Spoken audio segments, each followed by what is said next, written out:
Hi, I'm Sekine, a financial planner. If you want to buy property in Japan, let's study Japanese mortgage and property.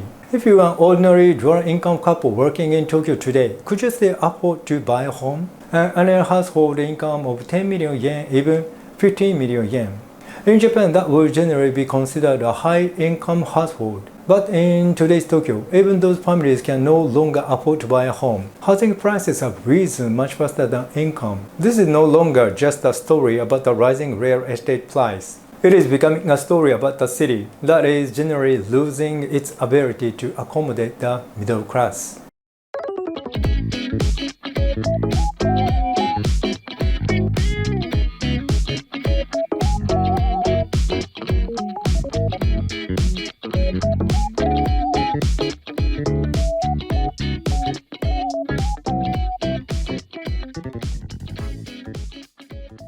10 years ago, Tokyo condominium market was largely supported by two groups. The first was the wealthy individual, the second was what Japan calls power couple, dual-income high-earning household. For example, husband 8 million yen annual income, wife 7 million yen annual income. A household earning 15 million yen per year could often qualify for a mortgage close to 100 million yen. As a result, new condominiums in central Tokyo continued to sell well, but this is where the story began to change. Over the past decades, condominium prices in Tokyo have risen rapidly. In many central districts, newly built condominium that once sold for 70 million yen now cost 120 million yen, 150 million yen, or even more. The speed of housing inflation has far exceeded the growth of household income. Even families earning 15 million yen a year are now saying, it's simply too expensive. As a result, many have started giving up on central Tokyo. The next stage of the story was migration to suburban areas.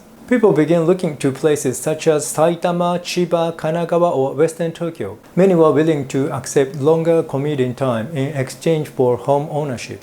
However, another problem soon emerged. As more buyers moved outward, housing demand increases in suburban areas as well. Prices began rising there too. Condominium that once sold for 50 million yen now sell for 70 million yen, 80 million yen, and in some cases close to 100 million yen.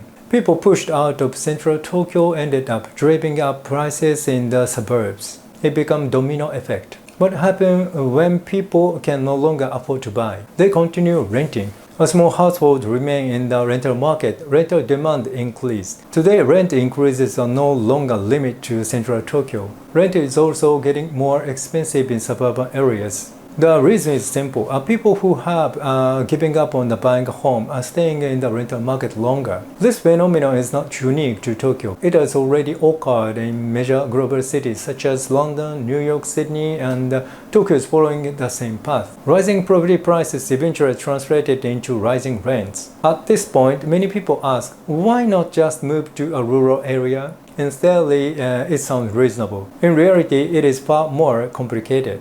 Japan's population is shrinking, yet despite the country's demographic decline, people continue moving to Tokyo. Why? Because that's where the jobs are, that's where the universities are, that's where major companies headquartered, that's where advanced medical services concentrated. People attract more people. Economists call this agglomeration effect. And in Japan, the concentration of people and economic activity in Tokyo continues. To be fair, the Tokyo metropolitan government is not ignoring the problem. Recently, Tokyo launched an affordable housing initiative. The goal is to provide affordable housing for people who are struggling with the higher cost. The idea itself is sensible, the challenge is scale. Tokyo generates housing demand for tens of thousands of households every year. Meanwhile, the number of affordable housing units being supplied are remaining extremely limited.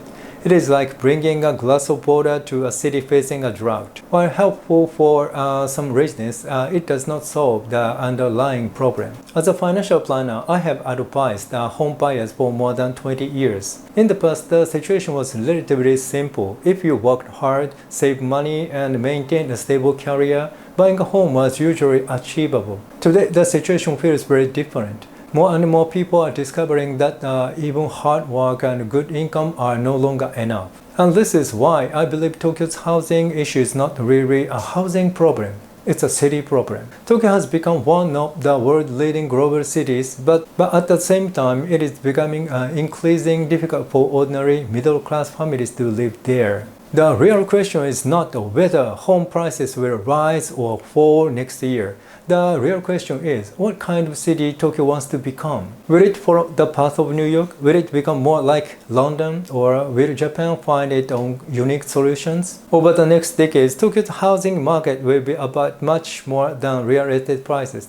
It will become a reflection of Japan itself. And perhaps the great irony of all is this. Tokyo's housing crisis exists not because the city is failing, but because Tokyo has become too successful. Thank you for watching. If you are international buyers thinking about purchasing a property in Japan, I also provide a professional support for foreign clients navigating the Japanese real estate market. Since my company is also licensed real estate brokerage, we can introduce properties and arrange the property viewings. I also offer the life insurance consultations. You can find more details on my website, linked in the description below. See you in the next video.